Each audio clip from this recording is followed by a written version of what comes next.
Boa tarde, senhores deputados, deputadas. Nesse momento, vamos dar início à nossa reunião conjunta da Comissão de Constituição e Justiça, Comissão de Finanças e Tributação e Comissão de Educação e Cultura.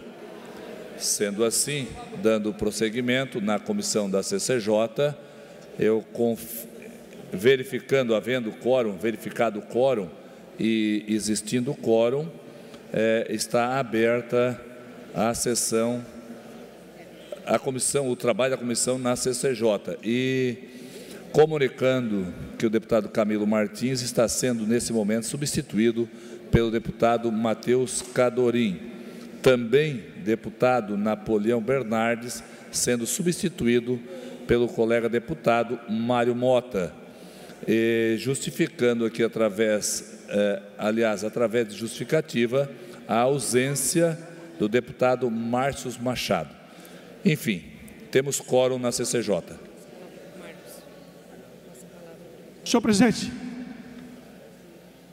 Sim, questão de ordem. Questão de ordem, deputado Ivan Nats.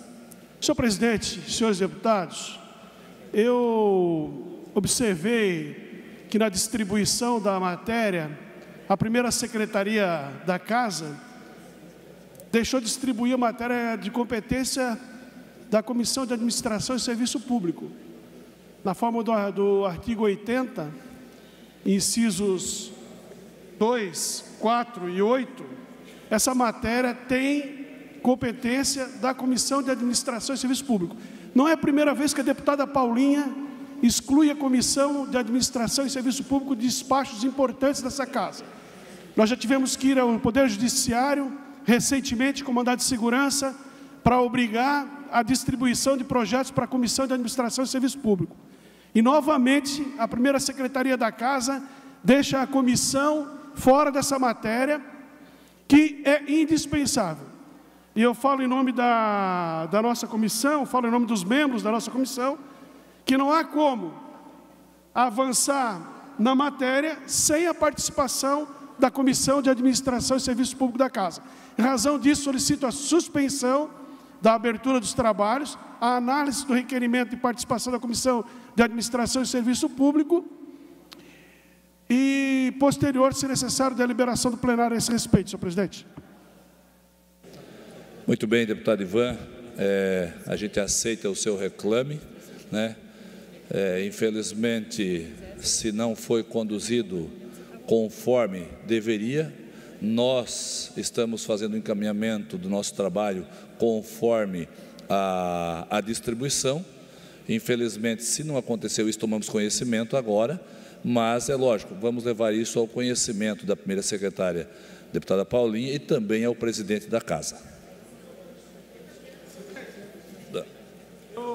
Eu alerto Vossa Excelência que a ausência da participação da Comissão de Administração, Trabalho e Serviço Público, na forma do artigo 80 do regimento dessa Casa, vai tornar todas as decisões nulas. Então, a reunião não pode continuar sem a deliberação da participação da comissão, sob pena de nulidade dos atos que acontecerem daqui para frente. Na verdade, bastam 2 comissões de mérito. Sendo assim, está constituída a reunião com 3 comissões. Eu passo a palavra ao presidente da Comissão de Constituição e Justiça. Eu reafirmo a Vossa Excelência, em respeito a todos os servidores que estão aqui, se a Comissão de Administração e Serviço Público não participar dessa reunião, nós vamos ao Judiciário para anular a sessão. Por ferir diretamente o artigo 80 do regimento interno dessa Casa. A Comissão de Administração e Serviço Público tem participação obrigatória, cabendo participar nas sessões legislativas nas seguintes funções: todas as matérias de relação de trabalho, política de emprego, matérias relativas ao serviço público, administração e também toda a política salarial do governo. É obrigatória a participação da Comissão de Administração e Serviço Público. Presidente, como sugestão, prerrogativa da comissão, convoca a comissão para fazer parte agora, porque não tem como nós corrigir um erro dessa forma. Convoca para participar junto.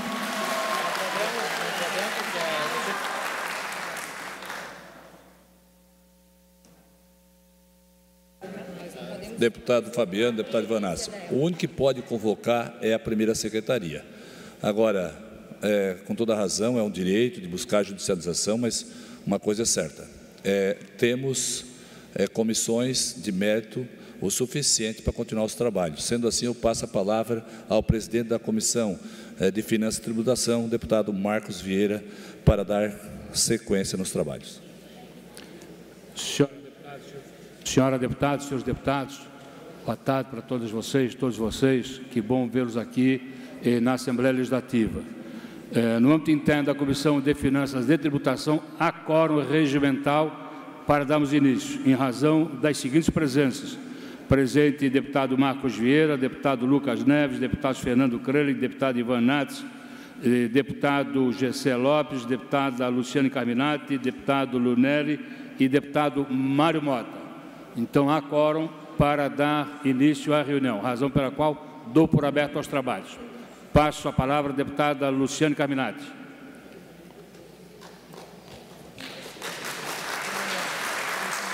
Boa tarde a todos os meus colegas professores e professoras, uma boa tarde, sejam sempre bem-vindos a esta casa. Eu quero cumprimentar os colegas deputados, os presidentes aqui, pela ordem, deputado Vonei Weber, presidente da comissão representando aqui a CCJ, e o deputado Marcos Vieira, presidente da Comissão de Finanças, e o deputado Fernando Crelli, que é o nosso relator na Comissão de Finanças. A nossa Comissão de Educação e Cultura, está com 100% de quórum. Eu, deputada Luciane, presidente, deputado Mário Mota, nosso vice-presidente, deputada Ana Campagnolo, membro, deputado Fernando Crelli, também membro, Ivan Nates, membro, Marquito e Matheus Cadorim. É isso, presidente.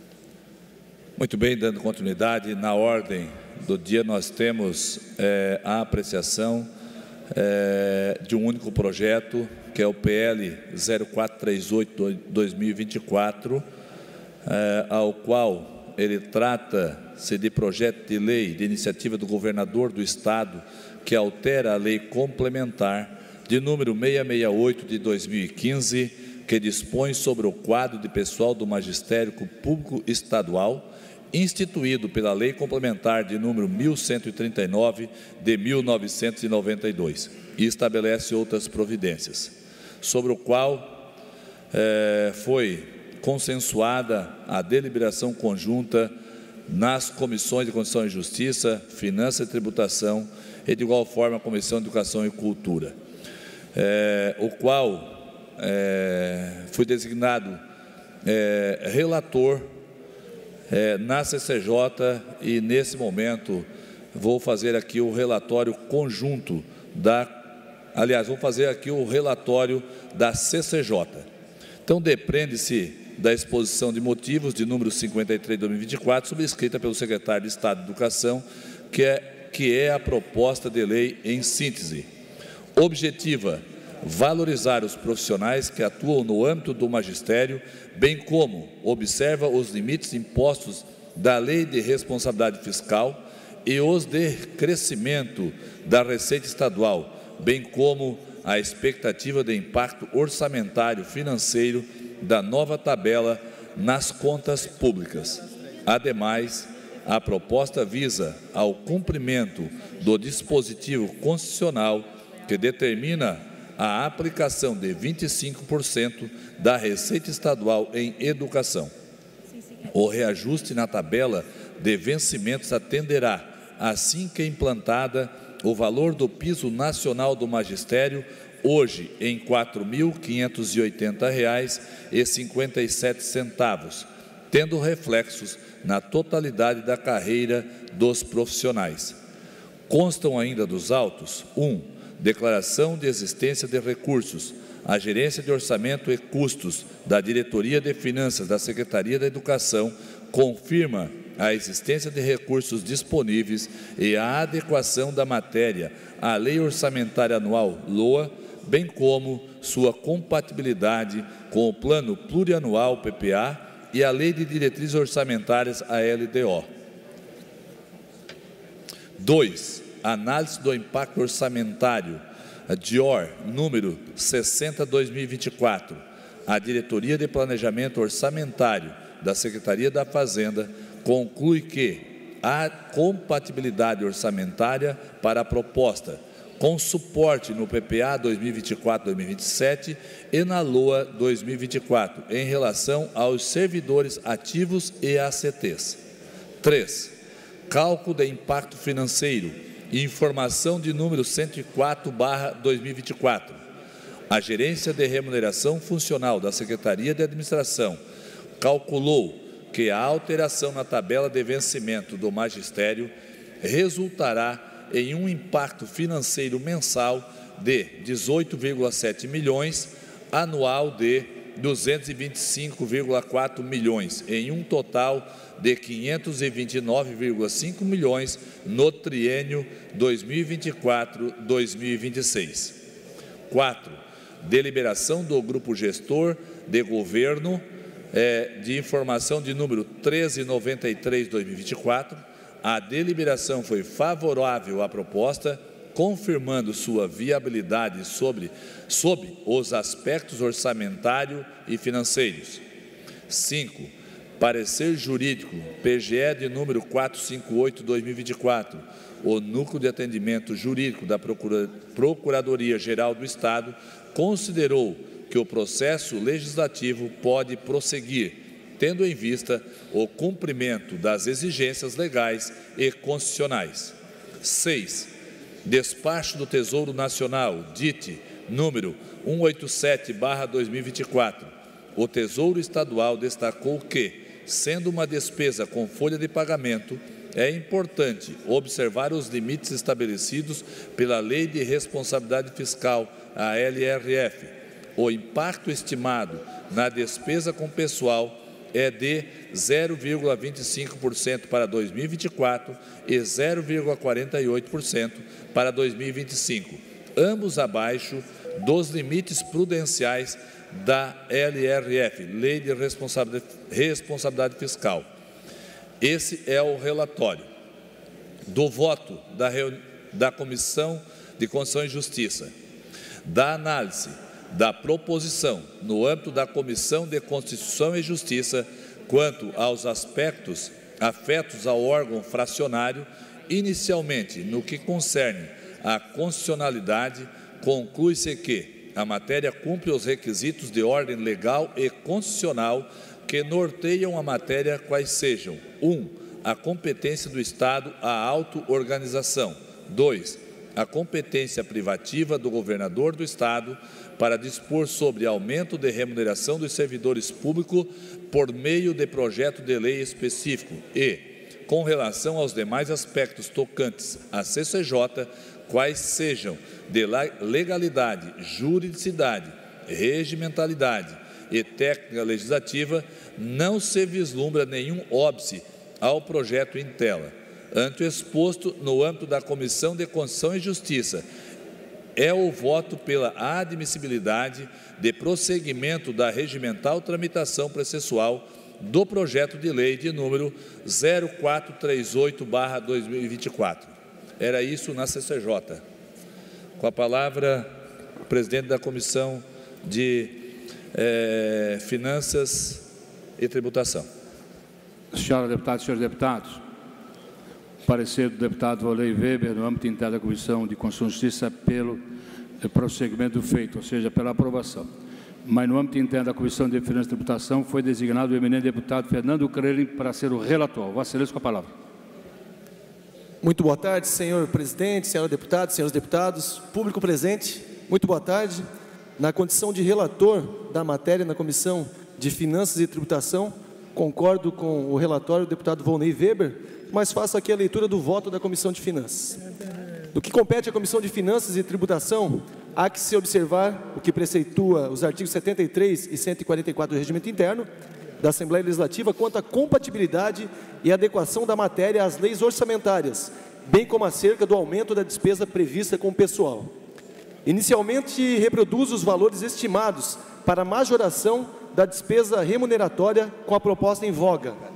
É um quadro aqui, senhoras e senhores, farei uma leitura, e ele está estimado, arredondado, em valores em milhões de reais. Estimativa do impacto, exercício 2024, 31 milhões de reais de ativos, 37.398 milhões de inativos, ACT 6 milhões 757 mil, total 75 milhões 160. No ano de 2025, ativos 93 milhões 479, inativos 112 milhões 756, ACT 20 milhões 372, totalizando 226 milhões 607. Em 2026, 93 milhões 944, 113 milhões 317 de inativos, perdão, anteriormente ativos, agora inativos, ACT 47 milhões, 20 milhões 474, total 227 milhões 735. Isso totalizando de ativos 218 milhões 427, 263 milhões 471 de inativos, ACT 47 milhões 604, um total 2024, 2025 e 2026 de 529 milhões 502 mil reais. Esses valores todos em milhões de reais arredondados.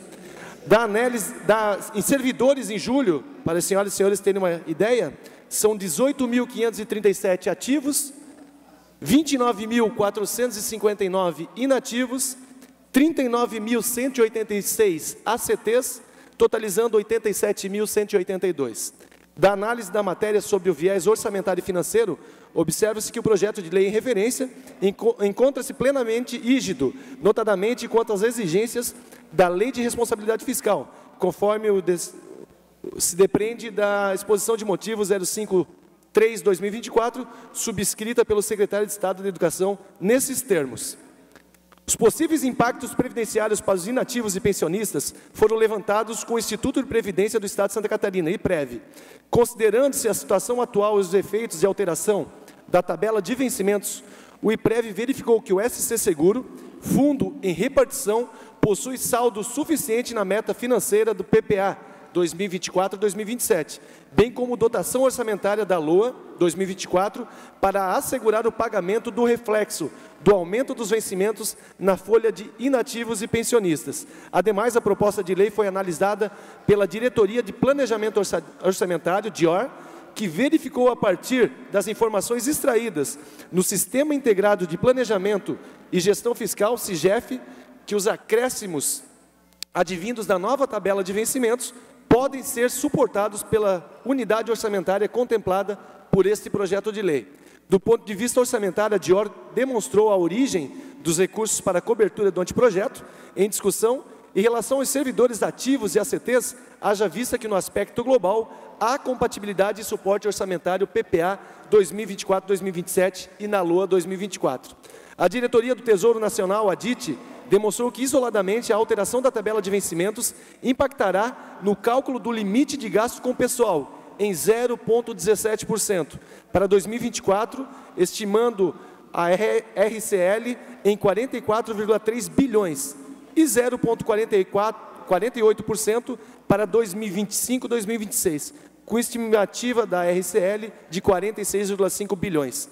Atualmente, o gasto com pessoal representa 40,86% da receita corrente líquida ajustada, portanto, abaixo dos limites que alerta, que é 44,10%, do prudencial 46,55% e legal 49% estabelecidos pela Lei de Responsabilidade Fiscal. Antes exposto, não havendo impedimento de ordem orçamentária e financeira, a regular tramitação da proposição legislativa em exame é o voto na Comissão de Finanças e Tributação pela aprovação do projeto de lei 0438/2024. Esse é o voto, senhor presidente. É pela aprovação, parecer de voto do eminente deputado Fernando Crelli, ao projeto de lei e no âmbito interno da Comissão de Finanças. Agora passa a palavra à deputada Luciane Carminati. Não, senhor presidente. Objeção e votação. Não, ainda depois, deputado. A discussão vai ser coletiva e votação em separado. O senhor vai fazer a votação do parecer em coletivo? Não, depois a deputada Luciane Carminati fazer o seu relatório e voto. Depois o deputado Volney Weber abre a discussão de forma conjunta, com votação em separado por comissão. Obrigado, presidente. Antes de eu iniciar a leitura do meu relatório, para que todos possam acompanhar, a Comissão de Constituição e Justiça e a Comissão de Finanças e Tributação têm voto em conjunto em relação à matéria. É isso. E eu apresento um relatório em separado, tendo em vista que nesse processo todo de discussão da carreira do magistério, como presidente da Comissão de Educação, participei de várias conversas, inclusive com o próprio governador na última sexta-feira, e tem compromissos que o governador assumiu que eu gostaria de tornar público no meu relatório. Por isso é que nós estamos fazendo o relatório em separado. Tratam os autos do projeto de lei de origem do Governo do Estado, que altera a Lei Complementar 668 de 2015, que dispõe sobre o quadro de pessoal do Magistério Público Estadual, instituído pela Lei Complementar 1139 de 92 e estabelece outras providências. A matéria foi lida no expediente da sessão do dia 15 de outubro de 2024. Tramita, portanto, nas 3 comissões: Comissão de Constituição e Justiça, Finanças e Tributação, Educação e Cultura, onde serão debatidas e votadas em reunião conjunta destas 3 comissões. Na Comissão de Educação e Cultura, avoquei a relatoria. Começamos com a legislação federal. A Lei Federal 11.738, de 16 de julho de 2008, instituiu o piso salarial profissional nacional para os profissionais do Magistério Público da Educação Básica. Embora a Lei Federal seja de 2008, o piso salarial profissional nacional em Santa Catarina começou a ser pago como remuneração mínima somente em 2011. Cabe lembrar que o governo do estado de Santa Catarina, assim como governos de outros estados, entraram com ação direta de inconstitucionalidade no STF, onde questionava-se a constitucionalidade da lei do piso. Esta decisão veio num litígio judicial e Santa Catarina teve que pagar a devida remuneração. Apesar dessas vitórias, é importante lembrar que o piso salarial não é pago no vencimento inicial da carreira para o Magistério Público Estadual, mas sim, prestem bem atenção aqui, porque tem a ver com a nossa votação de hoje. Não é pago no vencimento inicial, mas sim como remuneração mínima, o que são 2 coisas diferentes. A tabela da carreira continua com o inicial e várias faixas abaixo do piso, sendo que o governo do estado, nesse momento em governos anteriores, faz apenas e tão somente a complementação remuneratória até atingir o piso como remuneração mínima. Esse complemento, ele conta apenas para férias e 13º. Ele não é considerado como base de cálculo para qualquer outro benefício na carreira, como é, por exemplo, os triênios e aposentadoria. No que se refere ao projeto ora relatado, é necessário também deixar bem dito que não se trata de descompactação da tabela salarial, como vem sendo propagandeado pelo atual governo do estado. Não tem descompactação, tem reajuste. Reajuste onde algumas faixas da carreira, no início e no final, tem um reajuste maior, e várias faixas no meio têm reajuste menor. Na prática, acontecerá uma compactação maior ainda do que o que está hoje em várias faixas no meio da carreira. Isso não significa que não tem reajuste, tanto tem que nós temos investimentos este ano na ordem de 75 milhões. Os poucos avanços que foram conquistados neste projeto aqui, eu quero destacar que é resultado da grande mobilização e luta de vocês todos aqui, desta categoria, que não...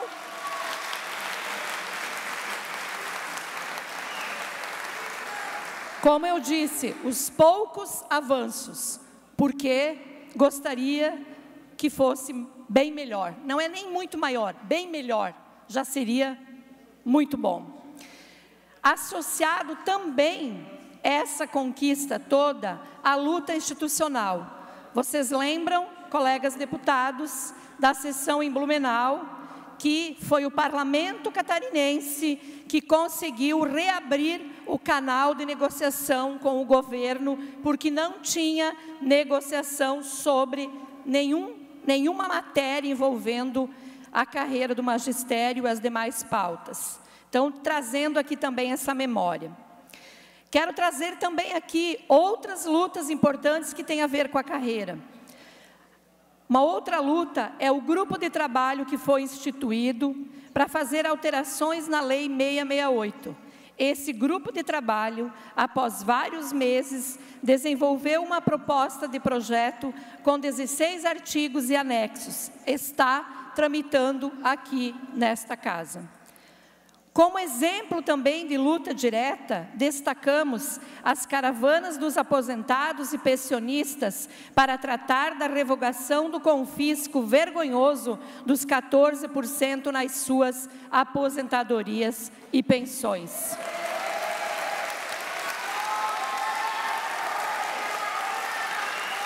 As assembleias regionais e estaduais da categoria e também a greve de maio de 2024. Desta forma, eu entendo que o projeto ora relatado é muito aquém do que é necessário e muito aquém do que é merecido pela categoria. Entretanto, reconheço, há um avanço imediato e sinalização para avanços futuros. Como avanço imediato, será a primeira vez que o vencimento inicial da tabela será o valor do piso salarial profissional, não necessitando mais de complementação remuneratória. Assim, todos os benefícios da carreira vão incidir sobre este novo vencimento, não se perde na aposentadoria e nos demais benefícios. Como compromissos que precisam ser estabelecidos pelo governo do Estado, eu elenco 4 compromissos. E eu quero deixar público aqui, porque esse debate nós fizemos com, especialmente, o governador Jorginho Melo e com o secretário da Casa Civil, que assumiu muito mais o debate do magistério do que o próprio secretário da pasta, que é o secretário da Educação. Cito 4 pontos aqui. Destinação, e vocês viram que o governador tornou público no dia do professor, 15 de outubro, destinação de 100%, portanto, o total do Fundeb para pagamento da folha de trabalhadores da educação. Compromisso público que o governador terá que cumprir, porque tem 40 deputados aqui representando o compromisso desta palavra. Atualização anual da tabela na mesma data da atualização do piso, mantendo assim o vencimento inicial da tabela no mesmo valor do piso. Por exemplo, janeiro do ano que vem, automaticamente pela lei tem a correção do piso. A estimativa de 5%, 6%, 7%, não se sabe exatamente. Aumentando o piso que nós estamos aprovando aqui, automaticamente incide sobre os demais pisos e os benefícios.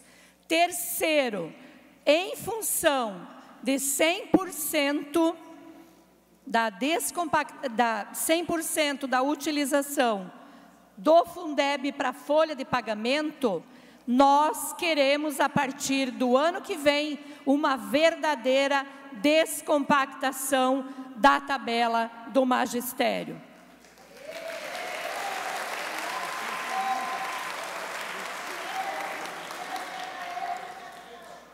Quarto ponto, isenção dos 14% para os aposentados e pensionistas que têm remuneração abaixo do teto dos benefícios do INSS. A destinação de 100% dos recursos do Fundeb para pagamento da folha podem viabilizar tanto a tabela como também viabilizar a descompactação.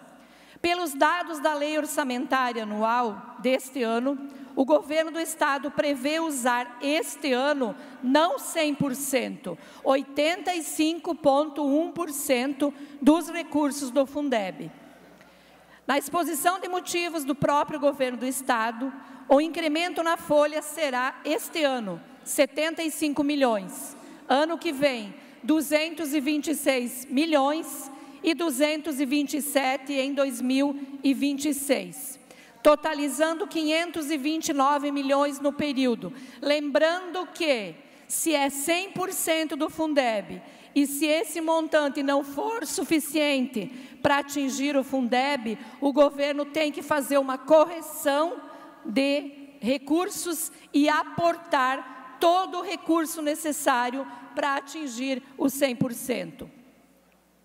Mesmo com esse incremento na folha, ainda fica distante, portanto, de atingir os recursos de 100% do Fundeb. Como a proposta enviada pelo governo trata dos anos 2024 e 2025, além de 2026, é preciso considerar a revisão do orçamento do Fundeb o ano que vem. Para isso, deveremos considerar uma projeção baseada na tendência de crescimento das receitas do fundo com base nos últimos anos. Supondo que o ritmo de crescimento se mantenha em 2025, o orçamento do Fundeb deve crescer cerca de 8%, eu diria 6% a 8% no próximo ano. Assim, considerando que o governo do Estado aplique dos recursos do Fundeb no ano que vem, na valorização do magistério no próximo ano, esse valor pode atingir 4,857 bilhões. Ou seja, o cálculo que nós temos que fazer para chegar em 100% não é 500 milhões, não é 75 milhões, é 723 milhões a mais na folha no ano que vem.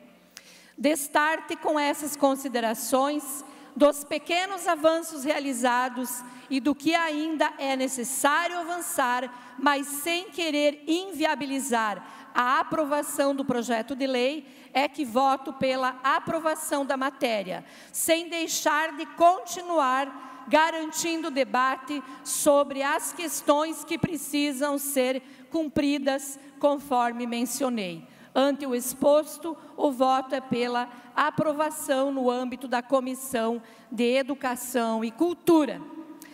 E eu consulto os meus colegas deputados e deputada se também o voto é pela aprovação. Algum voto contrário? Deputada, primeiro a discussão. Depois a discussão. Ok, obrigada. Muito obrigado, deputada. Dando continuidade, coloco agora em discussão em ambas as comissões, discussão em conjunto. Senhor presidente, senhores deputados, eu quero esclarecer aqui uma situação. Todos os deputados aqui, todos os deputados que estão aqui, todos os assessores, toda a assessoria sabe que essa matéria teria obrigatoriamente que passar pela Comissão de Administração e Serviço Público, que é a comissão responsável por gerir as pautas que tratam do serviço público. E todo mundo sabe aqui que esse parlamentar é da base do governo, é vice-líder do governo aqui e que apoia a proposta do governo. Então, não há nenhuma objeção da nossa parte com relação à proposta, com relação ao voto. Mas é legítimo que um presidente de uma comissão composta por 9 deputados dessa casa venha, em nome dessa comissão, exigir mais responsabilidade da mesa diretora. Eu não falo aqui em meu nome, falo aqui em nome dos meus colegas que fazem parte comigo de uma das mais importantes comissões dessa casa. A primeira secretaria não pode deixar de distribuir projetos para as comissões temáticas. Isso vem se repetindo, não é de hoje, não é desse dia, é de outras oportunidades. A comissão de administração e serviço público, ela obrigatoriamente tem que oficiar dessas matérias. Então, senhor presidente, eu queria fazer esse registro para Vossa Excelência e também para todos aqueles que estão nos acompanhando aqui no plenário e fora aqui do plenário, que não é uma manifestação desse parlamentar com relação ao que nós estamos fazendo aqui, porque o que nós estamos fazendo aqui tem o apoio desse parlamentar, tanto como membro da Comissão de Administração e Serviço Público, como membro da Comissão de Educação. Os meus votos nessas comissões são favoráveis, mas eu não posso permitir que se deixe fora uma comissão que tem tema com a matéria. Então eu faço essa observação para Vossa Excelência, faço também para o presidente da casa, que corrija imediatamente esse equívoco da primeira secretaria, que a deputada Paulinha tem deixado comissões fora das matérias. Não só a Comissão de Administração, Trabalho e Serviço Público, mas a Comissão de Finanças tem ficado fora, a Comissão de Trabalho tem ficado fora, a Comissão de Serviço, outras comissões temáticas têm ficado fora de pautas importantes e inerentes ao nosso regimento. Então faço essa observação para Vossa Excelência, para que esse ato não se repita. Porque, eu repito, para encerrar, todos aqui sabemos que essa matéria obrigatoriamente tinha que passar pela Comissão de Administração e Serviço Público. E não passando, não só prejudica esse parlamentar, como prejudica os parlamentares que fazem parte dessa casa. Faça esse registro, senhor presidente, para que isso não se repita. Muito obrigado. Muito bem, deputado Ivan Nates. Posso lhe assegurar, como membro também da Comissão de Trabalho e Serviço Público, também me sinto prejudicado, por isso que a nossa orientação e o pedido seu será levado à mesa diretora, também ao nosso presidente, para que corrija e que isso não volte a acontecer. Dando sequência, eu abro a palavra para a discussão para a deputada Luciane Carbinati. Eu quero fazer o debate sobre alguns pontos que não está no meu relatório, acho importante, mas sobre essa manifestação do deputado Ivan Nates, tem toda a legitimidade para fazê-la, mas acho que precisa resolver isso definitivamente, porque já não é a primeira vez, e nós, colegas deputados, ficamos muito constrangidos, os servidores da casa também. Então, a gente precisa resolver isso, a casa tem que resolver, para a gente não passar por esse constrangimento, que ninguém tem nada a ver com isso, é aqui interno. Então,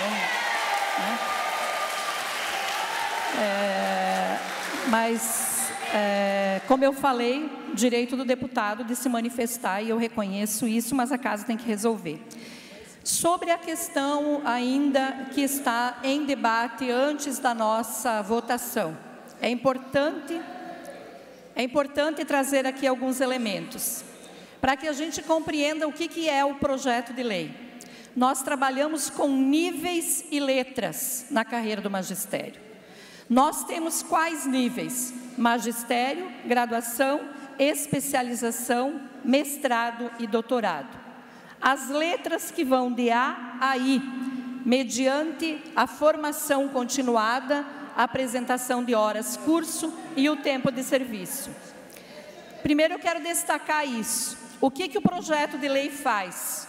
Ele coloca esse montante de forma mais concentrada. Em quais níveis? Justamente nos níveis do mestrado e doutorado. Quando a gente pergunta para um professor quantos mestres e doutores tem numa escola, vocês sabem, é 1, é 2, quando tem. Essa é a média.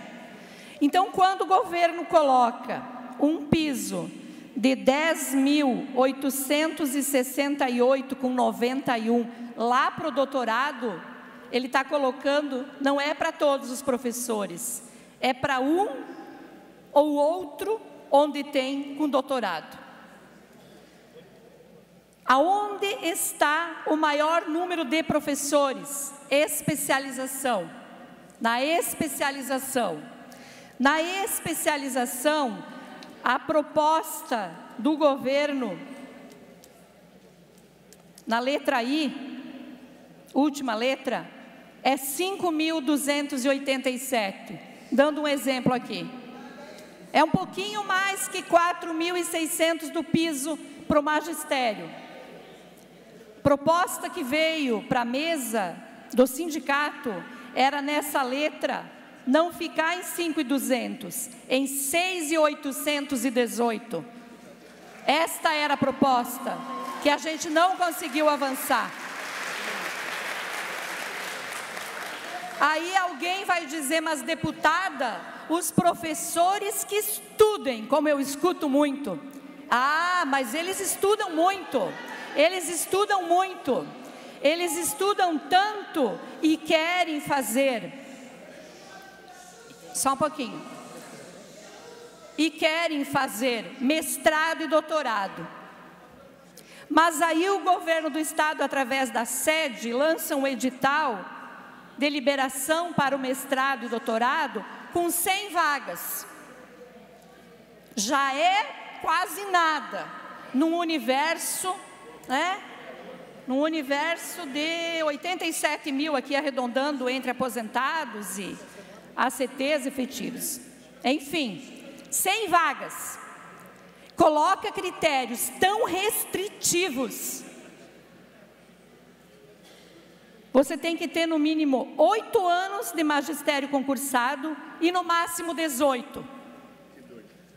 Quando eu vi esse edital, eu disse ontem para o secretário da Casa Civil, é um edital restritivo, para não preencher os critérios. Saiu o resultado agora. Sabe quantas vagas das 100 serão ocupadas? 23. 23. Então eu trago essas informações aqui para dizer que aqui ninguém está se enganando, que esta proposta aqui vai elevar a remuneração para o conjunto da categoria, porque nós temos mestres e doutores num número muito baixo. Lembrar que prefeituras maiores, Florianópolis, Joinville, tem mais mestres e doutores do que tem a rede estadual de Santa Catarina. E por quê? Porque essa política não é para estimular a formação de ninguém e, portanto, não eleva a carreira. Mas quero dizer também que neste ano nós tivemos conquistas importantes, difíceis, duras, com muita luta, com a participação dos parlamentares desta casa, com a atuação do Ministério Público e com a pressão forte do Sindicato dos Trabalhadores em Educação, que eu cumprimento em nome do coordenador do SINT estadual, professor Evandro Acadroli, toda a direção, representação e os professores, ACTs, efetivos e aposentados. Que avanços! O concurso foi um avanço. Não é avanço 10 horas. Não é avanço 10 horas. E essa pauta está no Ministério Público, já teve reunião com a Secretaria da Educação, a nosso pedido, e em março a Secretaria tem que apresentar o número de ACTs que vai diminuir para aumentar concursados. Nós queremos ver isso. A hora atividade a partir de janeiro do ano que vem, que deveria ter sido cumprida, porque inclusive tem decisão judicial que o sindicato ganhou. O Vale Alimentação que nós votamos aqui no mês passado, que a parcela era para o ano que vem, nós conseguimos juntar agora tudo num valor total. E o reajuste que era para a proposta inicial do governo, julho de 2025, metade do investimento que está aqui, e agora setembro de 2024. Nós conseguimos, depois de muitas audiências, de muitas conversas, de toda esta mobilização, chegar nos valores agora de setembro de 2024. Então, eu trago essas informações, professores, professoras, não é para dizer que tem ponto final, não tem ponto final. A gente sai daqui num debate de ponto e vírgula, porque 100% do Fundeb não está garantido ainda e vai ter que ser cumprido, porque senão nenhuma pessoa que é pública, maior autoridade desse Estado, terá moral para falar qualquer coisa aos professores, se não cumprir o que prometeu publicamente no dia 15 de outubro. Esse é o debate que a gente está fazendo. Obrigada, presidente.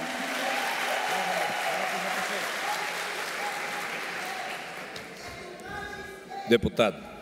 Senhor presidente, Volney, nobres deputados, o governo Jorginho Melo tem feito um esforço muito grande para a valorização dos servidores públicos do Estado de Santa Catarina, não é diferente com a graduação. É bom lembrar que, com a participação decisiva deste parlamento, o governo Jorginho Melo enviou o projeto de lei que acabou com os 14% de desconto. É bom lembrar também que foi o governo Jorginho Melo que enviou o projeto de lei que valorizou o vale alimentação do servidor. E é o governo Jorginho Melo, deputado Marcos Vieira, se o senhor pegar a tabela, o senhor que leu o projeto, que está dando 33% de aumento para o professor do ensino médio, 30% de aumento para a licenciatura curta. Vamos entrar agora na especialização, para mim acabar com o meu discurso, que é a maior faixa de servidores. Na letra A, 21% de aumento. Na letra B, 18%. Na letra C, 16%. E por aí segue até nós chegarmos na letra I. O governo Jorginho Melo é o governo que valoriza o servidor e a magistratura pública de Santa Catarina. Como disse a deputada que me antecedeu, é claro que isso não acaba aqui. O governo Jorginho Melo ainda tem 2 anos pela frente, e nesses próximos 2 anos serão muitas e muitas as valorizações que o nosso servidor do magistério catarinense ganharão por parte do governo. Muito obrigado.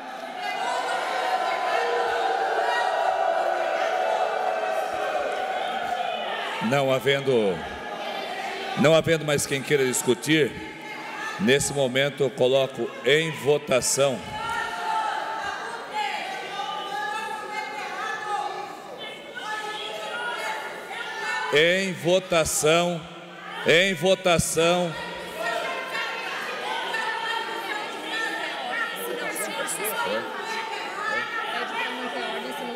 eu peço a ordem, caso contrário será suspenso a comissão.